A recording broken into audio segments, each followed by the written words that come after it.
एक बार गौतम बुद्ध से अभय राजकुमार ने प्रश्न किया कि क्या श्रमण गौतम कभी कठोर वचन कहते हैं। उसने सोच रखा था कि नहीं कहने पर वह बताएगा कि एक बार उन्होंने देवदत्त को नरकगामी कहा था, और यदि हाँ कहते तो उनसे पूछा जा सकता है कि जब आप ही कठोर शब्दों का प्रयोग करने से खुद को नहीं रोक पाते तब दूसरों को ऐसा उपदेश क्यों देते हैं। बुद्ध ने अभय के प्रश्न का आशय जान लिया। उन्होंने कहा, इसका उत्तर तो ना ही हाँ में दिया जा सकता है और ना ही ना में दिया जा सकता है। अभय की गोद में उस समय एक छोटा बालक था। उसकी ओर इशारा करते हुए बुद्ध ने कहा, राजकुमार, यदि दाई के अनजाने में ये बालक अपने मुंह में काट का टुकड़ा डाल ले तब तुम क्या करोगे।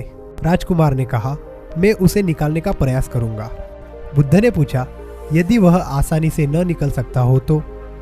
राजकुमार ने कहा, तो बाएं हाथ से उसका सर पकड़कर दाहिने हाथ की उंगली को टेढ़ा करके उसे निकालूंगा। बुद्ध ने फिर पूछा, यदि खून निकलने लगे तो। राजकुमार ने कहा, तो भी मेरा यही प्रयास रहेगा कि काट का टुकड़ा किसी न किसी तरह से बाहर निकल आए। बुद्ध ने पूछा, ऐसा क्यों। राजकुमार ने कहा, इसलिए कि बनते इसके प्रति मेरे मन में अनुकंपा है।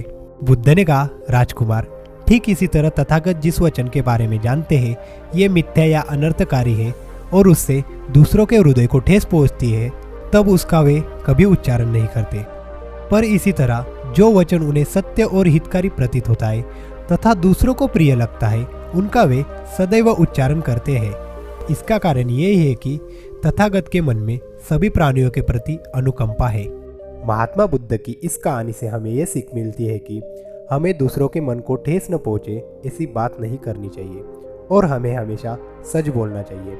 हमारे सच से दूसरों का भला होना चाहिए और हमारे दिल में हमेशा प्राणियों के लिए दया होनी चाहिए।